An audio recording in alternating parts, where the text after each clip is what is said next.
ሰላም ሰላም እንዴት ናችሁ? የደሱ ሄልዝ ቤተሰቦች እኔ እግዚአብሔር ይመስገን ደህና ነኝ። በያላችሁበት ሰላማችሁ ይዛ። ዛሬም እንደተለመደው በአንድ ጠቃሚ ርዕስ መጥቻለሁ። በዚህ ቪዲዮ አብረን እንድንማማር የፈለኩት ይህም ማስታገሻ መድኃኒቶችን ያለ ጤና ባለሙያ ትዕዛዝ መውሰድ እንዲሁም ደግሞ ከመጠን በላይ መውሰድ ሊያስከትሉ የሚችሉትን የጤና ችግሮች አብረን እናያለን ማለት ነው። ከዛ በፊት እንደተለመደው ለቻናሌ አዲስ ሆናችሁ ሳብስክራይብ ያደረጋችሁ ቪዲዮውን እንድትጀምሩ ስል ጠይቃለሁ። ወደ ቪዲዮ እንሂድ። ወደ ዋና ሀሳቤ ስገባ ህመም እንደሚታወቀው የሰውነት አደጋ አንዱ መከላከያ ዘዴ ነው ማለት ነው። በተለይ ደግሞ ውስጣዊ ችግሮች ሲከሰቱ ሰውነታችን ህመምን በመጠቀም የተለያዩ ምላሾችን ፐርሲቭ ያደርጋል ማለት ነው። ስለዚህ ህመም ናቹራል የሆነ ፕሮሰስ ወይም ደግሞ ተፈጥሯዊ መንገድ ነው ማለት ነው።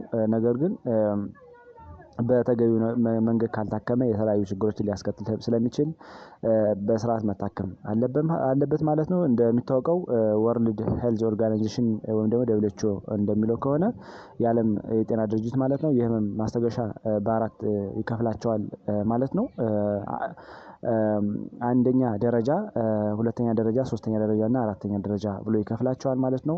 አንደኛ ደረጃ ወይ ደግሞ ስቴጅ 1 ብለን የምንጠራው ብዙ ጊዜ እነዚህ ኦፖይድ ያልሆኑ የድረግ የህመም ማስታገሻ መንገዶች ናቸው ማለት ነው። በተለይ ደግሞ እንደ ዳይክሎፌናክ፣ አይቦፕሮፌን፣ አስፕሪን፣ ፒሲኤም እና የነዚህ ዝርያዎች አጠቃላይ እንደ ደረጃዋን ላይ ያስቀምጣቸዋል ማለት ነው። እነዚህ እንደ አጠቃላይ ነን ስቴሮይዳል አንቲ ኢንፍላማቶሪ ድረጎች እና ሌሎችንም አጠቃሎ የያዘ ነው ማለት ነው። ስለዚህ ኢንፍላሜሽንን በመቀነስ ፌቨርን ወይም ደግሞ ሙቀትን በመቀነስ እና ፔን በመቀነስ ትልቅ አስተዋጽኦ አላቸው ማለት ነው። በሁለተኛ ደረጃ ወይም ደግሞ ስቴጅ 2 ላይ ያስቀመጣቸው ደግሞ ደካማ ኦፖይድ ብለን የምንጠራቸው ወይም ደግሞ ዊክ ኦፖይድ ብለን የምንጠራቸው የህመም ማስታገሻ አይነቶች ናቸው ማለት ነው። እነዚህ እነ ኮዲን፣ ኮኮ ዲሞል ብለን የምንጠራው እነ ትራማዶል እና የመሳሰሉት ናቸው ማለት ነው። ነገር ግን እነዚህ መድኃኒቶች በስርዓት ካልተጠቀምናቸውና በስርዓት አገልግሎት ካልሰጡ ለአዲክቲቭ እና ለሱስ ሊዳርጉ ስለሚችሉ ጥንቃቄ ማድረግ አስፈላጊ ነው ማለት ነው። በደረጃ 3 ያስቀመጣቸው ወይ ደግሞ ስቴጅ 3 ብለን የምንጠራቸው እነዚህ ዊክ ኦፖይድ ፕላስ ሌሎችን አጅቫንቶችን ተደምረው የሚሰጡ ናቸው ማለት ነው። በተለይ ደግሞ ዊክ ኦፖይድ እንደ ትራማዶል እና ሌሎች አጅቫንት በተለይ ደግሞ አንቲ ዲፕሬሳንት ብለን የምንጠራቸው እንደ አሚትሪፕታይሊን መድኃኒቶችን ኦቨርላፕ በማድረግ ሊሰጡ የሚችሉ የመድኃኒት አይነት ናቸው ማለት ነው። በአራተኛ ደረጃ ወይም ደግሞ ስቴጅ 4 ላይ ያስቀመጣቸው ስትሮንግ ኦፖይዶችን ነው። በተለይ እንደ ሞርፊን፣ ፌንታኒል እና የመሳሰሉትን በከፍተኛ ደረጃ ወረስት እና ሴቨር የሆነ ፔን ሊያክሙ የሚችሉ የመድኃኒት አይነቶችን የያዙ ናቸው ማለት ነው። እነዚህ እንግዲህ የመጨረሻ አማራጭ ናቸው ማለት ነው። ስለዚህ መታከም ያለብን በእነዚህ በደረጃ 4 ሳይሆን በዋና በቱ ብንታከም የተመረጠ ነው ማለት ነው። ምክንያቱም እነዚህ ሴቨር የሆነ ወይም ደግሞ ወረስት የሆነ ፔን ለምሳሌ የተለያዩ ትራውማዎች በሚያጋጥሙበት ሰዓት ሊከሰት የሚችል ነው ማለት ነው። ከዛ በተጨማሪ ደግሞ አንዳንዴ እንደዚህ ኢንድ ስቴጅ የሆኑ ሰዎች ሊታከሙባቸው የሚችሉ የመድኃኒት አይነት ናቸው ማለት ነው። ስለዚህ የመጨረሻ አማራጭ ናቸው ማለት ነው። ሌላው ከዚህ ጋር ተያይዞ ሱስ ሊያስዙን ይችላሉ ማለት ነው። በተለይ ደግሞ በአግባቡ ካልተጠቀምናቸው ለብዙ ሰዓት የምንጠቀማቸው ከሆነ ለብዙ ሰዓት አገልግሎት የምናገኝባቸው ከሆነ የተለያዩ ችግሮችን ሊያስከትሉ ይችላሉ ማለት ነው። ከዚህ በተጨማሪ ደግሞ እነዚህ መድኃኒቶች እንግዲህ ኮንትሮል ድረግ ናቸው። ብዙ ጊዜ በማህተም ባለው ታምፕ ባለው ፕሪስክሪፕሽን ነው በጤና ባለሙያዎች የሚታዙት ማለት ነው። ስለዚህ ኮንትሮል ድረጎች ናቸው ማለት ነው። ማንም ሰው መጥቶ ሊጽፋቸውና ሊያገኛቸው የሚችሉት የመድኃኒት አይነቶች አይደሉም ማለት ነው። ብዙ ጊዜ እንደሚታወቀው እንግዲህ እነዚህ አራት አይነት ደረጃዎች አሉ ማለት ነው ለማስታገስ ማለት ነው። እንግዲህ ከዚህ ጋር ተያይዞ እንግዲህ መድኃኒቶችን ከመጠን በላይ መጠቀም በተለይ ደግሞ ያለ ሐኪም ትዕዛዝ ዝም ብሎ እንዲሁ በየሱቁ በየፋርማሲውና ከሰው እየተዋሱ መውሰድ ሊያስከትሉ የሚችሉትን እጅግ በጣም ሴቨር የሆነ ኮምፕሊኬሽኖች ምን ናቸው የሚለውን ስናይ አንደኛ ፒዩዲ ብለን የምንጠራው ወይም ደግሞ የፔፕቲክ አልሰር ዲዚዝ የጨጓራ ቁስለትን ሊያስከትል ይችላሉ ማለት ነው። ብዙ ጊዜ እነዚህ ነን ስቴሮይዳል አንቲ ኢንፍላማቶሪ ድረግ ብለን የምንጠራቸው የመድኃኒት አይነቶች ቅድም የጠቀስናቸው ለጨጓራ ቁስለትና ለተለያዩ የሆድ ቁስለት ሊዳርጉን ይችላሉ ማለት ነው። በተለይ ደግሞ እነዚህ መድኃኒቶች ቀስ እያለ ለደም መፍሰስና ለተለያዩ ኮምፕሊኬሽኖች ሊያጋልጡ ስለሚችል ጥንቃቄ ማድረግ በጣም አስፈላጊ ነው ማለት ነው። ከዚህ ጋር ተያይዞ ደግሞ የጨጓራ ካንሰርም ያስከትላሉ ማለት ነው። በተለይ ደግሞ ከጨጓራ ባክቴሪያ በመቀጠል በሁለተኛ ደረጃ የሚጠቀሱት እነዚህ ነን ስቴሮይዳል አንቲ ኢንፍላማቶሪ ድርጎች ናቸው ማለት ነው። በዓለማችን ውስጥ የጨጓራ ባክቴሪያ የጨጓራ ካንሰር ሊያስከትሉ የሚችሉ ማለት ነው። ስለዚህ በስርዓት ያልተጠቀምናቸው ለካንሰርም ሊዳርጉን ይችላሉ ማለት ነው። ከዚህ በተጨማሪ ደግሞ ለስትሮክ ሊያጋልጡን ይችላሉ። በተለይ ደግሞ ደም ስር ላይ ደም እንዲረጋ በማድረግ ደም በስርዓት እንዲንቀሳቀስ ፍሎ እንዲያደርግ በማድረግ ለስትሮክ ሊዳርጉ ይችላሉ ማለት ነው። ምክንያቱም ለኤምቦሊዝም እና ትሮምቦሲስ ሊዳርጉ ስለሚችሉ ቀስ እያለ ለስትሮክ ሊዳርጉን ይችላሉ ማለት ነው። ከዚህ በተጨማሪ ደግሞ ለልብ በሽታም ሊዳርጉን ይችላሉ። በተለይ የደም ስሮች የልብ የደም ስሮች በእነዚህ መድኃኒቶች እንዲጎዱ በተለይ ደግሞ ደም በስርዓት እንዳይረጋ በማድረግ የተለያዩ ችግሮችን ሊፈጥሩ ስለሚችሉ ለልብ ህመምም ሊያጋልጡ ይችላሉ ማለት ነው። ሌላው ደግሞ ለኩላሊት ችግርም ሊዳርጉን ይችላሉ ማለት ነው። በተለይ ደግሞ እነዚህ መድኃኒቶች እንደሚታወቀው ወደ ትክክለኛ ደም ወደ ኩላሊት ሄዶ ፊልተር እንዲሆን ስለሚያደርጉ አጠቃላይ የኩላሊት ሴሎችን ስለሚጎዱና ለኩላሊት በርደን ሊፈጥሩ ስለሚችሉ የኩላሊት ፌል እንዲያደርግና የኩላሊት ሴሎች እንዲወድሙ ከሚያደርጉ ነገሮች ውስጥ አንዱ ነው ማለት ነው። ሌላው እነዚህ ነን ኮሚኒኬብል ዲዚዝ ለምንጠራቸው አጠቃላይ እንደ ስትሮክ፣ የግፊት፣ የስኳር በሽታና የተለያዩ በሽታዎችንም ዴቨሎፕ ልናደርግ እንችላለን ማለት ነው። ከዚህ በተጨማሪ ደግሞ ዲፔንደንሲም ሊመጣ ይችላል ማለት ነው። በተለይ ደግሞ ለብዙ ሰዓት ሰዎች በሚጠቀሙበት ሰዓት ላይ ዲፔንዳንት ወይም ደግሞ አዲክቲቭ ሊሆኑ ይችላሉ ማለት ነው። ስለዚህ የተለያዩ ኮምፕሊኬሽኖችን ስለሚያስከትሉ ጥንቃቄ ማድረግ በጣም አሪፍ ነው ማለት ነው። በተለይ ደግሞ ኩላሊት ላይና ጉበት ላይ የተለያዩ ችግሮችን ሊያስከትሉ ስለሚችሉ ስራዎችን ሊያስተዋውሉ ስለሚችሉ ለጉበት በሽታና ለኩላሊት በሽታ ሊዳርጉን ይችላሉና ጥንቃቄ ማድረጉ በጣም አሪፍ ነው ማለት ነው። በተለይ ደግሞ ለትኩሳት እየተባሉ የሚሰጡ መድኃኒቶችን እንደ ዳይክሎፌናክ፣ አሲቶሚኖፌን፣ ዶፒሲን ለምንጠራቸው የመድኃኒት አይነቶችን ከ3 ቀን በላይ መጠቀም እጅግ በጣም ለኩላሊትና ለጉበት በሽታ ሊዳርጉን ስለሚችሉ ጥንቃቄ ማድረግ አለብን ማለት ነው። ሌላው ደግሞ ለህመም ማስታገሻ ብለን የምንጠቀማቸው መድኃኒቶች እንደ እነዚህ ፔንኪለር ብለን የምንጠራቸው የመድኃኒት አይነቶችን ከ10 ቀን በላይ መጠቀም ቅድም እንዳልነው የኩላሊት ሴሎችን በመጉዳት ኩላሊት በደንብ ፊልተር እንዳታደርግ በርደን ስለሚፈጥርባትና በጊዜ ሂደት ኩላሊት ስትጎዳ ደግሞ ለግፊት፣ ለልብ ህመም፣ ለስኳር በሽታና ለስትሮክ ሊዳርገን ስለሚችል ጥንቃቄ ማድረግ አለብን ማለት ነው። ከዚህ በተጨማሪ ደግሞ ጉበት ላይ በመሄድ ጉበት በደንብ መርዛማ ንጥረ ነገሮችን በስርዓት እንዳታጸዳ በማድረግ በርደን በመፍጠርና ሎድ በመፍጠር ለጉበት ችግር ሊዳርግ ስለሚችል ጥንቃቄ ማድረግ በጣም አስፈላጊ ነው ማለት ነው።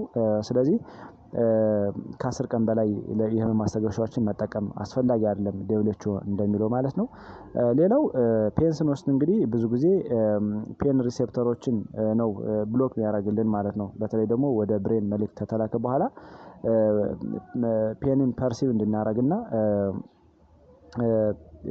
ፔን እንዲሰማን ከሚያደርጉ ነገሮች አንዱ ወደ መልእክት ስለሚላክ ነው ማለት ነው። ስለዚህ እነዚህ ፔን ኪለሮች ብሎክ በማድረግ ፔን ሪሴፕተሮችን ፔን እንዳይሰማን ያደርጋሉ። ሌላው ደግሞ የፔን ሆርሞኖች ለምንጠራቸው አሉ የተለያዩ የሆርሞን አይነቶች እነሱን ብሎክ በማድረግ አጠቃላይ ካልም እንድንሆንና ስሜት እንዳይሰማን ፔን እንዳይሰማን በመከላከል ትልቅ ሚና አላቸው ማለት ነው። ነገር ግን አሁን እንዳልነው ከመጠን በላይ እነዚህ ማስታገሻዎችን መውሰድ የህመም ማስታገሻዎችን መውሰድ አሁን እንዳልነው ለኩላሊት ችግር በተለይ ደግሞ አሁን ላይ የተስፋፋ የመጣው የእነዚህ የኩላሊት ፌል በማድረግ እንዲሁ ደግሞ የጉበት በሽታዎችን ልናለማ ስለምንችል ጥንቃቄ አድርጎ መጠቀም በጣም አስፈላጊ ነው ማለት ነው። በተለይ ደግሞ ያለ ሐኪም ትእዛዝ ዝም ብሎ ሜዳ ላይ ሱቅ ላይ ገዝቶ መጠቀም ከሰው ተውሶ መዋጥ መውሰድ እንደገና ደግሞ ፋርማሲ ላይ ዝም ብሎ ገዝቶ መውሰድ አሁን እንዳልነው ዶዙንም አናውቅም ምን አይነት ሳይድ ኢፌክት መኖሩንም መረዳት አንችልም። እንዲሁም ደግሞ ኦቨርዶዝ ካለም የተለያዩ ችግሮችን ሊያስከትል ስለሚችል በተለይ ደግሞ ኩላሊት ላይ የኩላሊት ሴሎችን ዳሜጅ በማድረግ አጠቃላይ ኩላሊት ችግርና ለጉበት ችግሮች ልንዳረግ እንችላለን ማለት ነው። በተለይ ሪሰርቾች እንደሚያስረዱት ኩላሊት ፌል ከምታደርግባቸው ምክንያቶች አንዱ የህመም ማስታገሻዎችን ተደጋጋሚ ያለ ሐኪም ትዕዛዝ መውሰድ ነውና ጥንቃቄ ማድረግ አለብን ማለት ነው። በተለይ ደግሞ አንዳንዴ ሴቶች የወር አበባ በሚያማቸው ጊዜ እንዲሁም ደግሞ ዝም ብለው ያለ ሐኪም ትዕዛዝ ሀፋዛርዷ እየገዙ መጠቀም ለራስ ምታት፣ ለወር አበባ ህመም ማስታገሻ እየተባለ ለሆድ ህመም፣ እንቅልፍ ችግር የሚፈጥርባቸው ሰዎች እንደነዚህ አይነት ሰዎች ብዙ ጊዜ ለኩላሊታቸውን በከፍተኛ ደረጃ ይጎዳሉ ማለት ነው። ምክንያቱም ዶዙንም አያውቁም። እንደገና ደግሞ መቼ መወሰድ እንዳለበት፣ ምን ያህል መጠን መወሰድ እንዳለበት እንዲሁም ደግሞ ምን ሳይድ ኢፌክቶች ያመጣሉ የሚለውን ስለማያውቁ ለተለያዩ ችግሮች ሊዳረጉ ይችላሉ ማለት ነው። ስለዚህ የህመም መድኃኒቶችን በሚወሰዱበት ሰዓት ከሄልዝ ኬር ፕሮቫይደር ጋር ኮሚኒኬት ማድረግ አሪፍ ነው። እንዲሁም ተራ ህመም ባመመን ቁጥር በተለይ ደግሞ ራሳችን ወገቤን፣ ሆዴን እያልን የምንወስዳቸው መድኃኒቶች ቀስ እያለ ግራጁዋሊ በሂደት የኩላሊት በሽታ ችግር ሊዳርጉ ስለሚችሉ ጥንቃቄ ማድረግ አለብን ማለት ነው። እንደ አጠቃላይ የህመም ማስታገሻ ደጋግሞ መውሰድ ሊያስከትሉ የሚችሏቸውን ችግሮች ስናይ የተለያዩ ችግሮች አሉ ማለት ነው። ቅድም ከጠቀስናቸው በተጨማሪ አጠቃላይ ከይሄ ጋስትሮ ኢንተስታይናል ሲስተም ላይ ሊያመጡ የሚችሉ ችግሮች አሉ። ሀርት ላይ፣ ብሬን ላይ፣ ኩላሊት ላይ እንዲሁም ደግሞ ጉበት ላይ የተለያዩ ሰውነት ፓርቶቻችን ችግር ሊያመጡ ስለሚችሉ ጥንቃቄ አድርጎ መውሰድ በጣም አስፈላጊ ነው ማለት ነው። ከዚህ በተጨማሪ ደግሞ ስቴጅ 4 ብለን የምንጠራው የማስታገሻ አይነቶች እነዚህ ስትሮንግ የሆኑ ኦፖይዶች ብዙ ጊዜ ሴቨር እና ወረስት የሆኑ ፔኖች ናቸው የሚታዘዙ። በተለይ ደግሞ ፓሊያቲቭ ኬር የሚያስፈልጋቸው ሰዎች በተለይ እነዚህ ኢንዲስቴጅ ያሉ ሰዎች በተለይ ኢንዲስቴጅ ሆነው የካንሰር አይነት፣ የኩላሊት ችግር ያለባቸው ሰዎች፣ የሊቨር፣ የሀርት እና የለንግ ችግር ያለባቸው ኢንዲስቴጅ ነው ህመሙን መታገስና መቻል ስለሚያቅታቸው ብዙ ጊዜ ስትሮንግ የሆነ ኦፖይድ ይሰጣቸዋል ማለት ነው። እንደ ሞርፊን፣ ፌንታኔል አይነት የመድኃኒት አይነቶችን ይሰጣቸዋል ማለት ነው።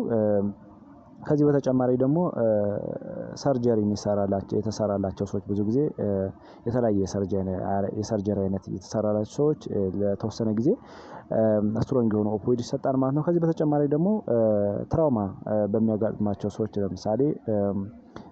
ለምሳሌ አርቴ ሮድ ትራፊክ አክሲደንት ሊሆን ይችላል፣ ፌሊንግ ኢንጁሪ ሊሆን ይችላል፣ ሌላም ቡሌትም ሊሆን ይችላል ወይም ደግሞ በጥይት ተመተው ሲመጡ ሰዎች እና ሌሎች አይነት የህመም አጋጣሚዎች ሲያጋጥማቸው ሶፍት ቲሹ ኢንጁሪ ይኖራል፣ ፍራክቸር የአጥንት ስብራት ይኖራል እና በዛ ሰዓት ከፍተኛ የሆነ ፔን ኪለር የሆኑ መድኃኒቶችን መውሰድ አለባቸው ማለት ነው። በተለይ ቅድም ያልናቸው ስትሮንግ የሆኑ አናልጄሲኮችን እንደ ሞርፊን እና ፌንታኔል አይነት እና ሌሎችን እነዚህ ዝርያዎችን መውሰድ አለባቸው ማለት ነው። ምክንያቱም እነዚህን መድኃኒቶች ካልወሰዱ ስቃያቸውን ማስታገስም መከላከልም ስለማይችሉ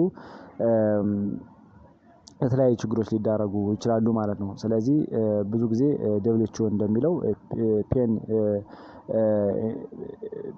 ብዙ ጊዜ ይሄ ፔንን ኢኒሼት ማድረግ በተለይ ደግሞ ፔን ፍሪ ኢኒሼቲቭ እየተባለ የሚጠራውን ሂደት መተግበር ለእነዚህ ሰዎች በጣም አስፈላጊ ነው ማለት ነው። ስለዚህ የህመም ማስታገሻዎችን በአግባቡ መጠቀም በተለይ ደግሞ በሚታዘዝበት ሰዓት ለምን ያህል ቀን የሚወሰደው የሚለውን ከሚከታተለው ጤና ባለሙያ ጋር ኮሚኒኬት በማድረግ መውሰድ አስፈላጊ ነው። ከዚህ በተጨማሪ ደግሞ እንዲሁ እየገዙ በየሱቁ በየፋርማሲው ከሰው እየተዋሱ መውሰድን ማቆም በጣም አስፈላጊ ነው። ምክንያቱም ራሳችን በራሳችን የኩላሊታችንና የጉበታችንና የተለያዩ የሰውነት ፓርቶቻችን ችግር ልንዳርግ ስለሚችል ጥንቃቄ ማድረግ አለብን ማለት ነው። እንግዲህ ለዛሬው ያለኝ ትምህርት እዚህ ላይ እጨርሳለሁ። ቀጣይ ላይ የምለቃቸው ቪዲዮዎች ለእናንተ እንዲደርሷችሁ ላይክ፣ ሼር እንዲሁም ሳብስክራይብ ያደርጋችሁ እንድታበረታቱ ስል እጠይቃለሁ። ባይ ባይ።